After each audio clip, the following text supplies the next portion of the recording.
سلام تماشابینان گرامی، خلاصه خبرهای مهم 19 ایون تاجیکستان و منطقه را از پایگاه خبری بامداد برایتان پیشکش میکنیم. شروع میکنیم از یک نگاه کوتاه به سرخط خبر مهم روز در این برنامه. مجلس ملی قانون بحث برانگیز منع ایجاب و منع ایدگردک را قبول کرد. بازداشت 3 قلاب اینترنتی که $10,000 ساکنان را با فریب بردند. عمر کرملیوف داد، خوجایف دزدی پول تعمیر راههای شهر نو. ماشین یوری تاجیلی را در بیمارخانه دوشنبه به تاکسی تبدیل دادند. در 3 روز آخر در تاجیکستان دست کم 4 کودک و نورس غرق شدند. و اکنون تفصیلات خبرها. سامانه رسمی مجلس ملی خبر داد که پالات بالای پارلمان تاجیکستان روز 19 ایون سال 2024 در اجلاس 18مش در قطار بیش از 30 قانون دیگر قانون بحث برانگیز تنظیم جشن و مراسم را نیز پذیرفت. بر اساس طرح نو این قانون که اکنون برای امضا به رئیس جمهور ارسال می شود، ایدگردک کودکان در عیدهای مسلمانی رمضان و قربان و همچنین واردات فروش، ترغیب لباسهای به فرهنگ ملی بیگانه، این چنین در جایهای جمعیتی پوشیدن چنین لباسها منع کرده می شود. مقامات تاجیکستان زیر عباره لباس به فرهنگ ملی بیگانه حساساً ایجاب را در نظر دارند. به این دلیل بسیاری ها طرح نو قانون تنظیم را همچون قانون منع ایجاب و منع ایدگردک نام دادند. در جامعه امیدوار بودند که بعد واکنش‌های منفی که قبول این قانون از سوی مجلس نمایندگان و موج نو ریت‌ها به ضد زنان و دختران حجاب‌پوش به بار آورد و حتی مقیاس بین المللی کسب کرد، مجلس ملی این قانون جنجال برانگیز را پس می‌گرداند. اما بنا به اطلاع رسمی طبق روزنامه اعضای مجلس ملی مجلس عالی جمهوری تاجیکستان، قانون‌های جمهوری تاجیکستان درباره تنظیم و جشن و مراسم در جمهوری تاجیکستان، درباره مسئولیت پدران، درباره مسئولیت برای تعلیم و تربیت کودک، درباره دانشگاه ملی تاجیکستان و درباره نشاندهنده برای حساب‌ها را که در شکل مکمل در تحریر نو قبول کرده شدند بررسی و آنها را جانبداری نمودند. در این باره تفصیلات دیگری داده نشده است و معلوم نیست که آیا بین وکیلان پیرامان منع ایجاب و ایدگردک کودکان بحث و بررسی یا مبادله افکار صورت گرفته است یا نه. مجلس ملی روز 19 ایون همچنین بیش از 30 قانون دیگر از جمله تغییرات به کدکس جنایتی و کدکس حقوق ویرانکنی مأموری، قانون‌ها درباره چراگاه، درباره معارف، درباره پیشگیری زوراوری در عائله، درباره دیگر پرداخت‌های حتمی به بودجه، درباره فعالیت بانک اسلامی، درباره انگشت، درباره حزب‌های سیاسی، قانون سرحد دولتی و چندین قانون دیگر را قبول کرده از وضع کردن نام بعضی موضع‌های شهر و ناحیه‌های ولایت سوخت و ناحیه‌های ورزا و فیض‌آباد جانبداری کرده است. 2 قانون اساسی که وکیلان مجلس ملی باید بررسی کرد، یکیش قانون مسئولیت پدر و مادر و دیگر قانون تنظیم و جشن و مراسم بود. اما طرح از جنجال برانگیز که وکیلان مجلس ملی بررسی و جانبداری کردند، تغییرات به قانون تنظیم و جشن و مراسم بود که 2 تغییرات عمده‌اش یکی منع ایدگردک کودکان است که در جامعه تاجیکستان واکنش زیاد و اساساً منفی به بار آورد. اما تغییرات دوم عمده در این قانون که همچون منع ایجاب نام برآورد، نه فقط در داخل بلکه در بیرون از تاجیکستان نیز به موج واکنش‌های محکوم کننده روبرو شد و از جمله در ترکیه و افغانستان برخی روحانیان خطبه نماز جمعه را به همین موضوع بخشیده از عملکرد مقامات تاجیکستان با لحن تند انتقاد کردند. چندین روحانیان صاحب منبر افغان از جمله احمد فیروز و عبدالقادر حامی در موعظه‌های خود حتی اعلام کردند که اگر حکومت تاجیکستان از منع ایجاب دست نبردارد، جهاد علیه آن برای همه فرض می شود. عبدالحمید خراسانی، یک فرمانده طرفدار طالبان از میان تاجیکان پنشیر نیز بعد شروع ریدهای ضد ایجاب در تاجیکستان تهدید به آغاز جهاد به ضد حکومت تاجیکستان کرد. این دعوت‌ها به جهاد به ضد حکومت تاجیکستان یک معرکه گسترده تبلیغاتی در داخل تاجیکستان را با اشتراک روحانیان و ارتش بزرگ فرمه جواب در پی داشت. چندین روحانیان شناخته تاجیک از جمله حاجی میرزا، دامولا عبدالرحیم قزاقانی و دامولا صوبت الله در ویدیوهایش با تقریبا عین مضمون حق روحانیان افغان برای دادن فتوای جهاد به ضد حکومت تاجیکستان را به چالش کشیده به مذمت آنها پرداختند که چرا به ضد لیوتاگری و قاچاق مواد مخدر در افغانستان اعلان جهاد نمی کنند. اگنتی نظارت دولتی مالیه و مبارزه با کروپسیون جمهوری تاجیکستان روز 18 ایون سال 2024 از آشکار شدن یک حالت تصرف مبلغ‌های بودجتی در جریان تعمیر راه‌های اتومبیلگرد حدود نویه شهر نو خبر داد. قبلا گزارش شده بود که پرزیدنت اساسیاسیون بین المللی بوکس عمر کریملیوف که پدرش از دره الموسی ایسار بوده چند سال دوره کودکیش در شهر نو گذشته است، به خاطر سهم گذاشتن در آبادانی وطن پدرش برای تعمیر و ترمیم 12 کیلومتر راه مرکزی و 6 کیلومتر راه محلی نویه شهر نو و 12 کیلومتر راه دره الموسی مبلغ جدا کرده عزم در شهر نو ساختن یک کودکستان 2 خبطه و یک مکتب بوکس در ایسار نیز در دست دارد. اگنتی مبارزه با کروپسیا گفت سنجش مالیوی و خوجگه‌داری فعالیت مؤسسه دولتی نگهداری راه‌های اتومبیلگرد نویه شهر نو نشان داده است که این مؤسسه سانحه 31 یولی سال 2023 در آزمون تندر جهت تعمیر راه اتومبیلگرد کوچه سنگین، سرای و حاکمزاده نویه شهر نو اشتراک نموده با پیشنهاد مبلغ 919,363 سومونی غالب آزمون اعتراف گردیده است. بعد این به صورت حساب کارخانه دوره به دوره برای اجرای لایحه از حساب مبلغ‌های بودجتی 919,363 سومون انتقال داده شده است. اما می نویسد مرکز مطبوعات اگنتی در این مدت سردار مؤسسه خوجایف قصد به دست آوردن درآمد مفت را برای از آن خودکنی نزد خود پیشه نموده بعد به اختیار خود قبول نمودن مبلغ‌های بودجتی از ماه آگوست سال 2023 تا ماه ینور سال 2024 با استفاده از وکالت منصبداری ضمن اجرایش کارها تعمیر حجم کارهای اجرا شده را وابسته به انشاءات بالا ذکر نسبت به کارهای در اصل اجرا گردیده بر زیاد نشان داده برای ساختکاری سندهای اجرایش کار در مجموع مبلغ 144,354 سومونی را برای از آن خودکنی تصرف کرده به احتیاجات شخصیش صرف نمود. در رابطه با حالت مذکور نسبت به خوجایف با ماده 245 قسم 4 بند ب و 323 کودکس جنایتی جمهوری تاجیکستان با اتهام تصرف مبلغ‌های دولتی و ساختکاری خدمتی پرونده جنایتی آغاز کرده شده. بعد انجام تفتیش پیشکی برای بررسی به دادگاه ارسال گردید. خود خوجایف یا ادوکات و یا نزدیکانش برای شرح قضیه دسترس نیستند. به او برای ساختکاری همچون جزا و جریمه تا 2 سال زندان و برای تصرف مبلغ‌ها جریمه و یا از 10 تا 15 سال زندان تهدید می‌کند. ساختمان و ترمیم راه‌ها یکی از عرصه‌های فساد زده در تاجیکستان به شمار می‌رود. آشکار کردن کروپسیا در این سوال خیلی مشکل است، چون که همه چیزی که صرف یا دزدی شد جا به جا زیر قبط غوث یا تونک اسفالت میماند. اما در این قضیه بدی کار در آن است که چون این دزدی ها صاحبکاران و سرمایه‌دارانی که میخواهند در رشد دیار خود سهم بگیرند میتواند از این کار دلسرد و منحرف کند. رئاست کارهای داخلی شهر دوشنبه روز 19 ایون سال 2024 از بازداشت 3 نفر از جمله یک دختر خبر داد که بر اساس مصلحت پیشکی با گروه بین المللی قلابان به خبر بردروغ گویا به صدمه افتادن و برای تبابت یا حل قضیه به پول احتیاج داشتن فرزندان شهروندان تاجیکستان آنها را فریب داده مبلغ‌های بزرگ را تصرف کردند. گفته می شود که این 3 نفر در چند حالت 62,000 دلار ساکنان تاجیکستان را گرفته به شریکان خود در خارج فرستادند. بنا به اطلاع میلیسای دوشنبه دوام چند روز آخر یک قطار شهروندان تاجیکستان اوید به مردم فریبی افراد ناشناس به مقامات میلیسا مراجعت نموده از روی شکل و اصول صادرشوی همه آنها یکسان می باشند. کارمندان مقامات میلیسا شهر دوشنبه در نتیجه عملسازی یک قطار چاره‌بینی اپراتیوی جستجویی معاین نمودند که از خارج کشور یک گروه متشکل جنایتکاران اینترنتی به این کار مشغولند.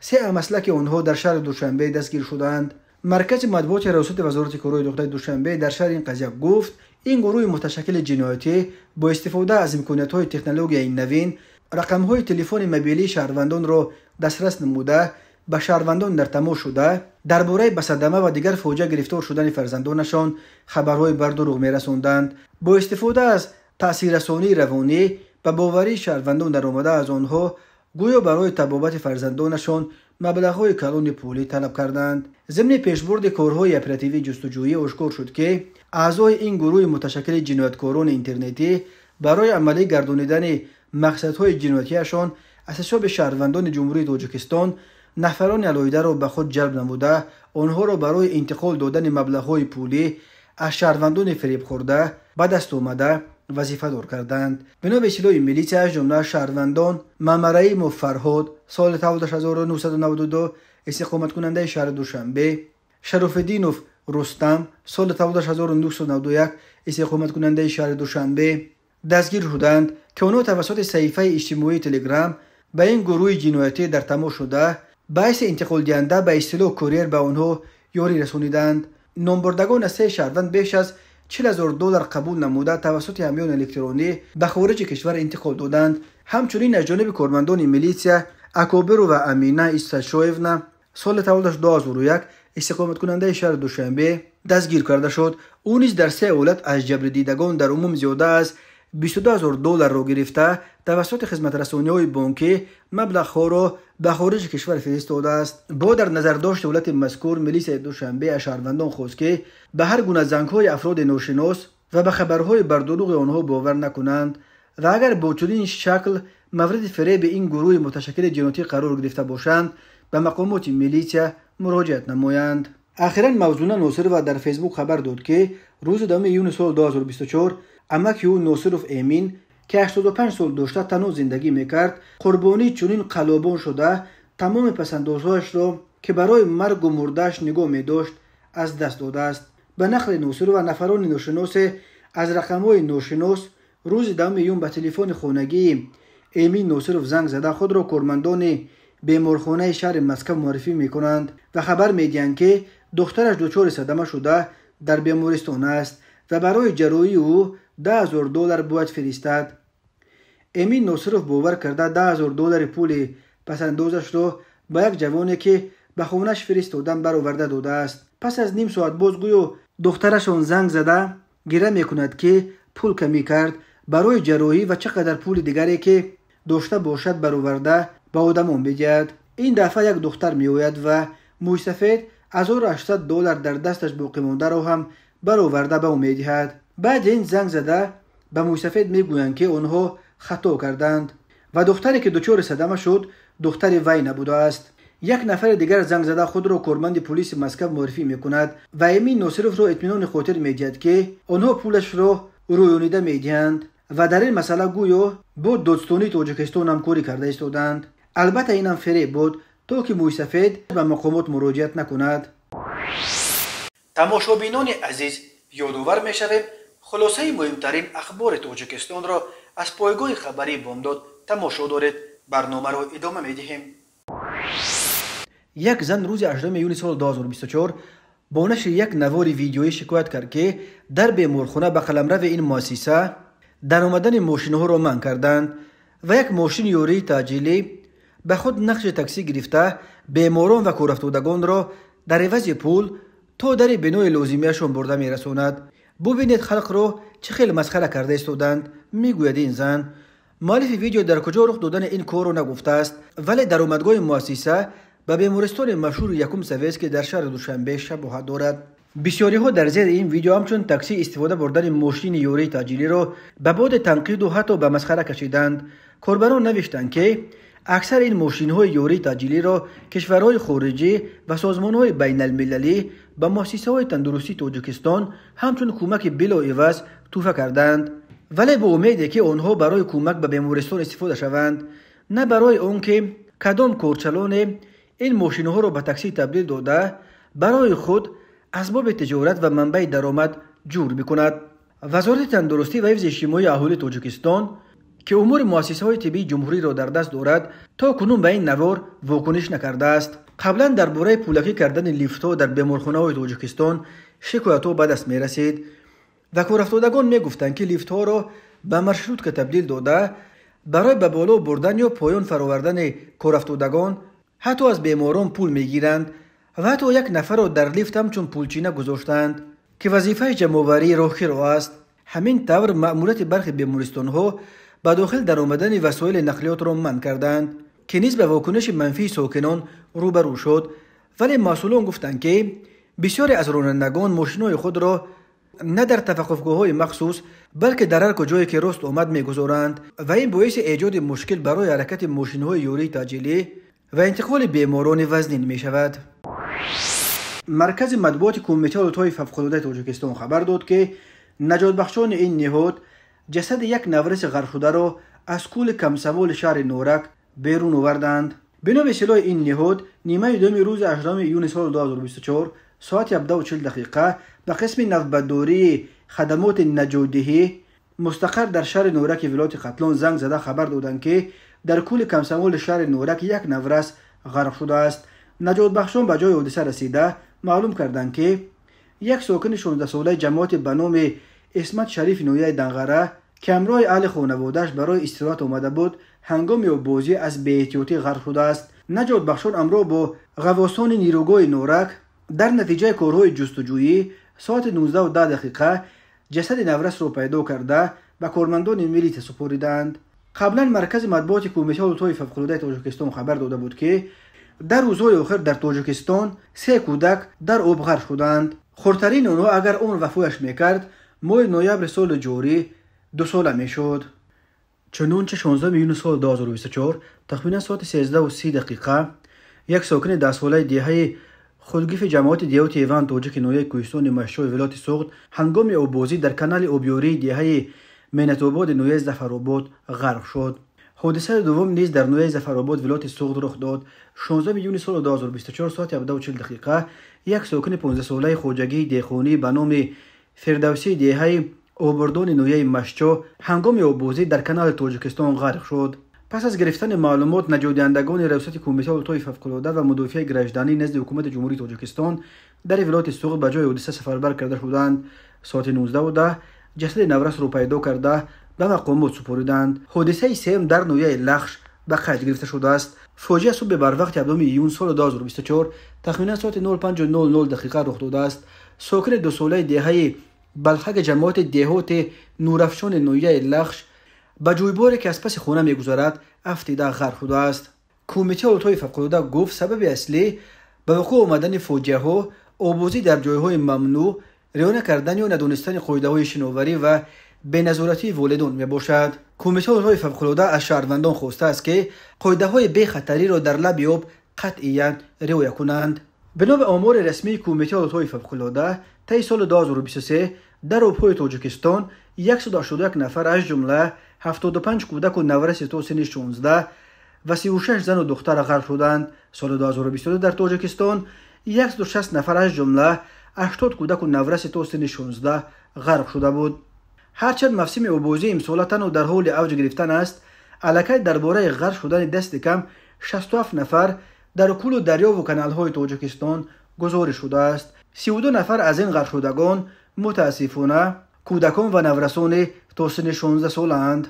همچنین در پایان هفته گذشته طور خبر دادیم 5 فرزند مهاجران تاجیک در شمال قزاقستان و شهرهای اوفا و مگنیتگورسک روسیه هنگام آببازی غرق شدند. مرکز مطبوعات وزارت کارهای داخلی تاجیکستان از 3 صدمه مرگبار در شهرهای خوجند و کولا و نویه دوستی خبر داد. از جمله روز 16 یونی سال 2024 تقریبا ساعت 14:40 دقیقه راننده میکرواتوبوس اسماعیل فسن سال تولدش 1961 ساکن شهر خوجند هنگام حرکت در راه ماشینگرد کوچه گگارین شهر خوجند از عهده دوره وسطای نقلیات نبر آمده با ماشین بورکش تمغه شکمند که بر راننده خالق فردوسیان سال تولدش 2000 ساکن نویه باباجان غفورov تعلق داشت در کنار راه توقف کرده بود برخورده است. در نتیجه مسافر میکرواتوبوس قیوموف عبدولی سال تولدش 1959 ساکن شهر خوجند در جای حادثه به هلاکت رسیده. 4 نفر مسافران این ماشین با جراحت‌های گوناگون جسمانی در بیمارخانه بستری گردیدند. نیمه دوم روز 17 یونی سال 2024 تقریبا ساعت 15:30 دقیقه راننده نابالغ اشورف شهریار سال تولدش 2006 ساکن شهر کولوب که بدون حقوق رانندگی ماشین تمغه دیو نیکسیای پدرش محمودوف عبدالغفار سال تولدش 1966 ساکن شهر کولوب را گرفته بود هنگام حرکت در حدود دهه سنگپر جماعت دیوت زیرکی در کنار شهر کولوب از عهده دوره وسطای نقلیات نبر آمده به ماشین تمغه خوندای اونتای رحیموف امامعلی سال تولدش 1990 ساکن همین شهر که در کنار رو قرار داشت برمیخورد. سپس دیو باز به ماشین بورکش تمغه خوندای پورتر تحت اداره کریموف شودی سال تولدش 1995 ساکن همین شهر برخورده است. در این لحظه یعقوبوف امینجان سال تولدش 1992 ساکن شهر کولوب به تعمیر آینه ماشین رحیموف مشغول بوده است.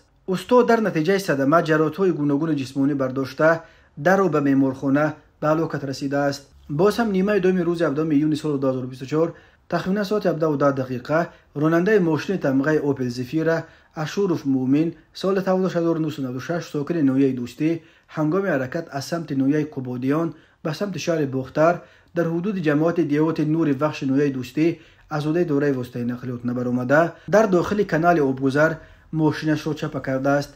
در نتیجه مسافر اوپل زیویف بهرام سال تولدش 1989 ساکن نویه مذکور جراحت‌های گوناگون جسمانی برداشته در بیمارخانه به هلاکت رسیده است. وزارت کارهای داخله گفت از روی این حادثه تحقیقات ادامه دارد. راه‌های تاجیکستان از لحاظ صدمه‌های مرگ‌آور راه‌های پرخطر دانسته شده. هر سال بر اثر صدمه‌ها در این کشور تا 400 نفر کشته و تا 1200 تن دیگر معیوب می‌شوند. تماشابینان عزیز و گرامی، این بود مرور به خلاصه چند خبر مهم امروز تاجیکستان. خبر و گزارش‌های بیشتر از تاجیکستان و درباره تاجیکستان و اطراف آن را در سامانه پایگاه خبری بامداد در این نشانه پیگیری نمایید: www.bamdad.com. خوش باشید.